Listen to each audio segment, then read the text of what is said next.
मोअज़्ज़िज़ सामीन किराम, आज का ये खुसूसी इजलास, इसकी गर्ज़ व गायत से सभी वाकिफ़ हैं, लेकिन एक बात मैं बड़ी अफसोस के साथ कह रहा हूँ। खैर मजमा तो बहुत कम है, लेकिन हमारी एक मिल्लत की बेटी ने आपके ज़मीर को और आपके जज्बात को उभारने की कोशिश की, लेकिन अभी आपके जज्बात पूरे तरीके से नहीं उभरे।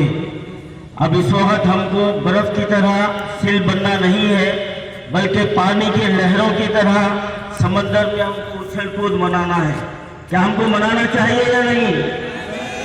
और जो पीछे बैठे हुए उनसे गुजारिश है, सामने आइए, जरा सामने आइए आप लोग। तो 6 से मैं इब्तिदा करता हूँ। अपने वतन की खातिर सब कुछ मिटा दिया है, अपने वतन की खातिर सब कुछ मिटा दिया है और अपने लहू से इसको दुल्हन बना दिया है। ये हमारा मुकाम है। अपने लहू से इसको दुल्हन बना दिया है। खाके वतन भी देगी इस बात की गवाही, खाके वतन भी देगी इस बात की गवाही। अरबों अजम में इसका डंका बजा दिया है, अरबों अजम में इसका डंका बजा दिया है आंख मेरे दोनों, एक हिंदू एक मुसलमान। धरती कहती है, वतन कहता है आंख मेरे दोनों, एक हिंदू एक मुसलमान। तूने ही अपनी माँ को अंधा बना दिया है, तूने ही अपनी माँ को अंधा बना दिया है और हमको सिखा रहा है गद्दार वफादारी।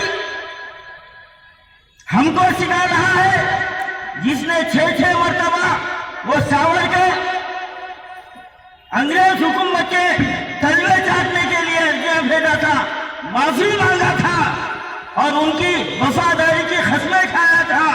आज उसको मानने वाला आज हमको कहता है कि तुम देश के वफादार नहीं हो। अरे हम पैदाइशी देश के वफादार हैं, हमारी वफादारी पर कोई शुबा नहीं कर सकता। हमको सिखा रहा है गद्दार वफादारी। अरे माँ के हिस्से से जिसने आंचल गिरा दिया है, माँ के हिस्से से जिसने आंचल गिरा दिया है। आज हिंदुस्तान में चंद फिक़ा परस्त अनासिर हमारे मुल्क की गंगा जमनी तहजीब को नुकसान पहुंचाने की नाकाम कोशिशें जरूर कर रहे हैं, लेकिन तारीख इस बात की शाहिद है कि जहां जालिम और जाबिर हुक्मरान आते हैं तो वहां पर खालिक़े कायनात उनसे मुकाबले के लिए भी अपने बंदों को खड़ा कर देता है।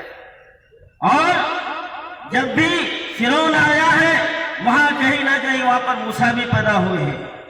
और यहाँ हिंदुस्तान की सरजमीन ये वो सरजमीन है कि जहां से सरकार दो आलम सल्लल्लाहु अलैहि वसल्लम ने फरमाया था कि मुझे मुल्क के हिंद से ठंडी हवाएं आ रही है।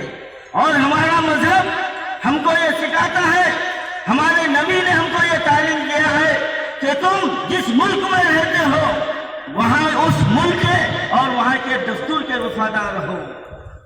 हमको होश संभालते ही हमको वफादारी और मोहब्बत का दर्स दिया जाता है, लेकिन आज तो राम के नाम पर और अपने नापाक इरादों को रूबा में लाने के लिए अल्लाह के बंदों को इंसानियत का कत्ल कर रहे हो, बेगुनाहों को शहीद कर रहे हो, माँ बहनों की इज्जत से खेल रहे हो और तुम ये समझ रहे हो कि तुम अपने इस नापाक इरादे में कामयाब हो जाएंगे।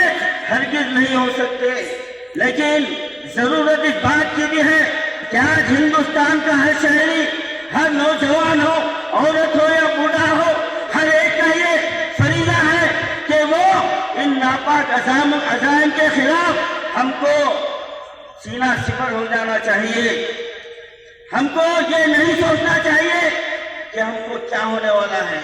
बहुत सारे लोग उम्मन हमारे यूनिवर्सिटी में ये कह रहे हैं کہ کچھ ہونے والا نہیں ہے، وہ صاحب بچا لیجیے من،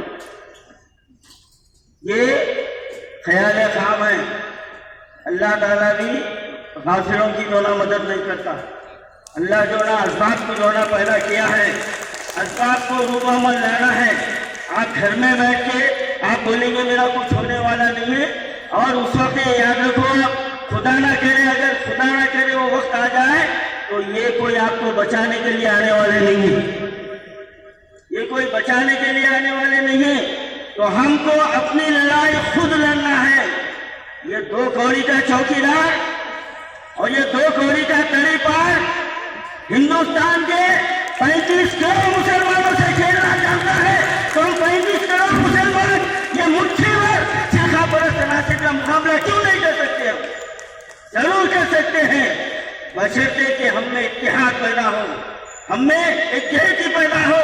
بھول جائیے آپ کہ آپ کون سے مسلک کے ماننے والے ہیں، آپ بھول جائیے آپ کون سے عقیدے پر چلنے والے ہیں۔ ہم صرف کلمے کی بنیاد پر، ہم صرف اللہ کے بندوں کی بھلائی کے لیے، اللہ کے بندوں کی مدد کے لیے ہم کو آگے بڑھنا ہے، یہ سوچیں گے اور یہ سوچ ہماری جو ہے نا ذہن میں آئیں گی تو یقیناً وہ دین تو نہیں ہے کہ یہ ان کی سوچ ناپاک ارادے تقریباً ختم ہو جائیں گے۔ اب میں مزید جو ہے نا چٹھی کا انتظار نہیں کروں گا، اس سے پہلے میں اپنی گفتگو کو ختم کروں۔